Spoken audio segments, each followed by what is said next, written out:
ही recipe अशी आहे ना, की तुम्ही आठवड्यातनं नक्कीच 4-5 वेळा कराल. बरं, ही रेसिपी तुम्ही कधीही करू शकता. करायला अतिशय सोपी आहे. चला, जास्त वेळ न घालवता लगेचच मी तुम्हाला रेसिपी दाखवते. पहा, आपल्याला सगळ्यात आधी सुरुवात इथून करायची आहे, की मिक्सरच्या भांड्यामध्ये अद्रकचे काही तुकडे घालून घ्यायचे आहेत आपल्याला. इथे मी जवळपास 1 इंच आलं घेतलं होतं. ते अशा पद्धतीने कट करून घेतलेलं आहे. तुम्ही हवं तर किसूनसुद्धा घेऊ शकता. त्यानंतरनं तुमच्या आवडीनुसार, तिखटानुसार तुम्ही इथे मिरच्यांचं प्रमाण ठरवायचं आहे. मी इथे जवळ 7-8 मिरच्या घातलेल्या आहेत आणि त्याचबरोबर 8-10 पाकळ्या लसणाच्या घातलेल्या आहेत. आता हे आपल्याला ऑन ऑफ मोडवरती मिक्सरला वाटून घ्यायचे. पहा, खूप असं बारीक वाटायचं नाही आहे, थोडं असं दरदरीत ठेवायचे. जरा वेळ हे साईडला ठेवून देऊया. आणि इथे मी काही बटाटे घेतलेले आहेत. इथे पहा, मी 4 बटाटे घेतलेत आणि ही रेसिपी मी 3 जणांसाठी करते आहे. आता त्यानुसार तुम्हाला बटाट्यांचं प्रमाण ठरवायचं आहे. तुम्हाला किती जणांसाठी ही रेसिपी करायची आहे तेवढे तुम्ही बटाटे घ्या आणि त्याचबरोबर मिरची, लसूण आणि अद्रकचं प्रमाणसुद्धा त्यावरती ठरवू शकता. या रेसिपीसाठी आहे ना, आपल्याला लसूण आणि मिरची थोडी जास्त वापरायची. त्यामुळे काय होतं, जरा तिखटपणा असेल ना तर हा पदार्थ खायला जास्त छान लागतो. आता सगळ्यांनाच हिवाळ्यामध्ये बघा भूक लागते आधीमध्ये, तेव्हा तुम्ही हा पदार्थ करू शकता किंवा संध्याकाळच्या जेवणातसुद्धा करू शकता, नाश्त्यालासुद्धा करू शकता किंवा टिफिनसाठी सुद्धा देऊ शकता. म्हणजे हा एक पदार्थ असा आहे ना, की तुम्ही अगदी कधीही करून खाऊ शकता. हा व्हिडिओ पाहिल्यानंतर खात्रीने सांगते आहे, तुम्ही लगेच हा पदार्थ करायला घ्याल. इतका सोप्पा आहे. तर पहा, आपल्याला फक्त बटाटे आधी उकळून ठेवायचे आहेत, की मग 5-10 मिनटात आपली ही रेसिपी तयार होते. आता इथे हे बटाटे जे होते ना चारी, ते मी अशा पद्धतीने मॅश करून घेतलेले आहेत. आपल्याला बटाटे मॅश करून घ्यायचे आहेत. तुम्ही किसून घेतलेत तरी चालेल किंवा अशा पद्धतीने मॅश करून घेतलेत तरीसुद्धा चालणार आहे. आता यामध्ये भरपूर अशी कोथिंबीर घालायची आहे, पाहू शकता तुम्ही. त्यानंतरनं यावरती तडका घालायचा आहे. तेलामध्ये सगळ्यात आधी मोहरी घातली, त्यानंतरनं जिरं घातलं. जिरं मोहरी छान अशी तडतडली गेली, त्यानंतरनं कढीपत्त्याची पानं घालायची आहेत, हिंग घालायचे आणि मिरची घालायची आहे. पहा, इथे मी जे आपण मिरची, लसूण आणि अद्रक वाटून ठेवलं होतं ना, ते घालून घेतलेलं आहे. आणि आता ही गरम गरम फोडणी जी आहे ती आपल्याला ह्यात घालायची. पण त्यापूर्वी ना, यामध्ये आपण थोडीशी हळद घालून घेऊया. पहा, हळद अगदीच खूप जास्त नाही, थोडीशी घालायची आहे. आणि धना पावडर, बेसिक मसाले घातलेले आहेत आपण. फक्त हळद आणि धना पावडर घातली आहे. यामध्ये लाल तिखट वगैरे वापरायचं नाही आहे, कारण आपण हिरव्या मिरचीचा वापर केलेला आहे. तुम्हाला जर हिरव्या मिरचीतला हा पदार्थ करायचा नसेल तर तुम्ही लाल तिखट वापरू शकता, पण या पदार्थाला ना हिरव्या मिरचीने जास्त चव येते. तर पहा, आता आपण हे सर्व छान एकजीव करूया. त्यापूर्वी यामध्ये चवीनुसार मीठ घालून घेऊया. आता बटाट्याला जितकं लागेल ना तितकंच मीठ घालायचे. इथे बटाटे उकडताना सुद्धा मी त्यामध्ये थोडंसं मीठ घातलं होतं, म्हणजे बटाट्याच्या आतपर्यंत आहे ना तो मीठ जातं आणि बटाटा असा खायला आळणी लागत नाही. त्यामुळे उकडताना थोडंसं मीठ आवर्जून घाला. आता आपण हे सर्व छान असं हातानेच एकजीव करून घेऊया. पहा, छान असं एकजीव करून घ्यायचं. मीठ आणि मिरची सगळीकडे लागली गेली पाहिजे अशा पद्धतीने. एकदा हे बनवून झालं ना तुमचं, ही भाजी एकदा बनवून झाली ना, की 5 मिनटात तुम्ही खायला बसणार, ह्याची खात्री आहे. तर पहा, इथे मी लिंबू घेतलेलं आहे. अर्ध्या लिंबाचा रस मी घालून घेते आहे. जर तुमच्याकडे लिंबू नसेल तर तुम्ही चाट मसालासुद्धा इथे वापरू शकता. तर आता लिंबू घातल्यानंतर पुन्हा एकदा आपण हे सर्व एकजीव करूया. लिंबामुळे ना छान चटपटीत फ्लेवर येतो त्याला. आणि त्याचबरोबर आपण मिरची तर जास्त घातलीच आहे, त्यामुळे थोडं तिखट, आंबट, तर हा पदार्थ जास्त छान लागतो खायला. तर पहा, अशा पद्धतीने मी इथे हे सर्व छान असं एकजीव करून घेतले.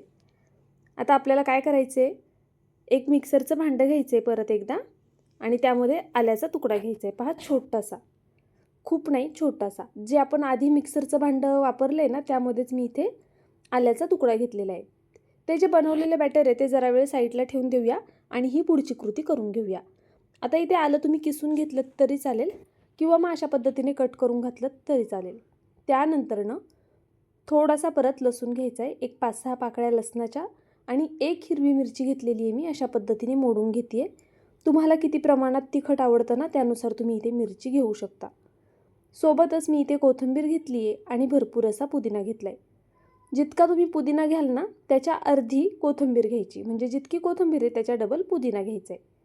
त्यानंतरनं 1 चमचा साखर घालूया आणि अर्ध्या लिंबाचा रस घालून घेऊया. आता हे सगळे जिन्नस पाहून तुम्हाला समजलंच असेल की आपण इथे चटणी करतो आहे. आपण आज जो पदार्थ करणार आहे ना त्यासोबत खाण्यासाठी ही चटणी करतो आहे आपण. ही चटणी तुम्ही अगदी कोणत्याही पदार्थांसोबत, टिक्कीसोबत किंवा डोशांसोबत कशासोबतही करू शकता. खूप कमाल लागते. लिंबू घातल्यानंतर चवीनुसार मीठ घाला. मीठ घालताना बेतात घाला. चटणी वाटल्यानंतर त्याची क्वांटिटी कमी होते.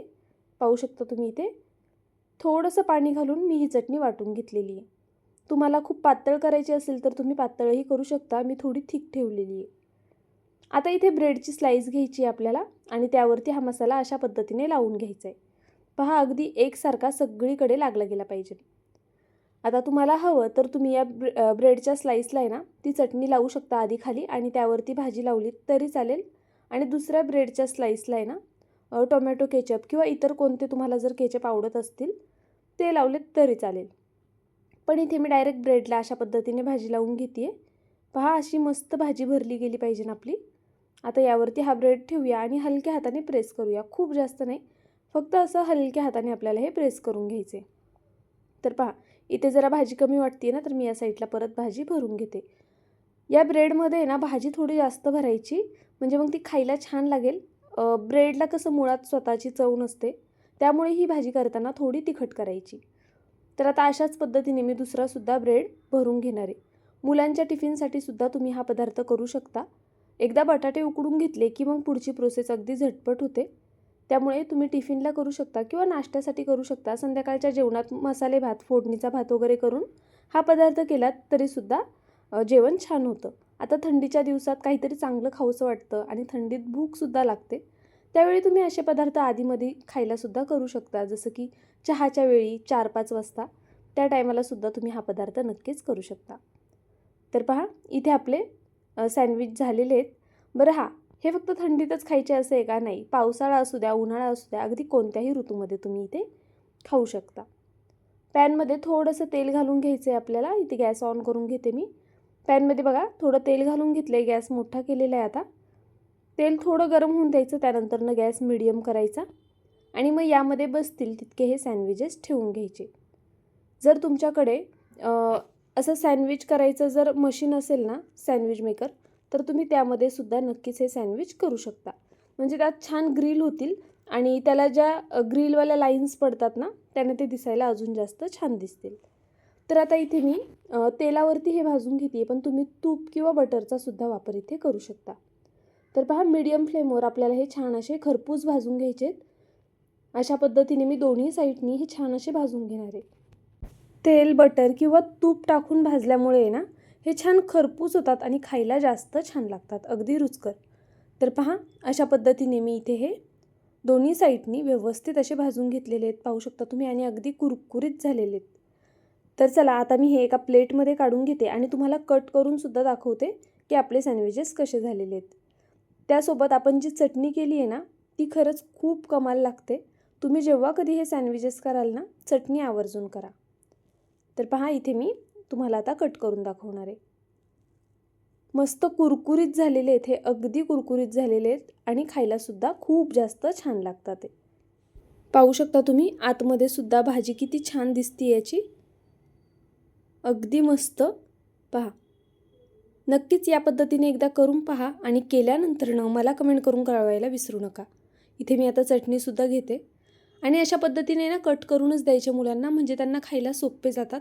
तुम्ही हवं तर याला अजून एक कट देऊन याचे छोटे त्रिकोणसुद्धा करू शकता.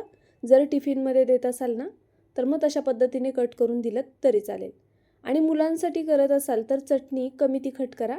इथे मी एकच मिरची घातली आहे पण आपली चटणीची क्वांटिटी पण कमी होती ना तर ही जी चटणी आहे ही थोडी तिखट होते अशी. आणि ही चटणी मोठ्यांसाठी जरा तिखट असेल तर छान लागते. लहान मुलांसाठी करताय तर कमी तिखटाची करा. जाता जाता व्हिडिओला लाईक करा. नवीन असाल तर सबस्क्राईब करून घ्या. कमेंट करून नक्कीच सांगा तुम्ही ही रेसिपी करणार की नाही. उद्या पुन्हा भेटूया अशाच एका छानशा रेसिपीसोबत. तोपर्यंत बाय.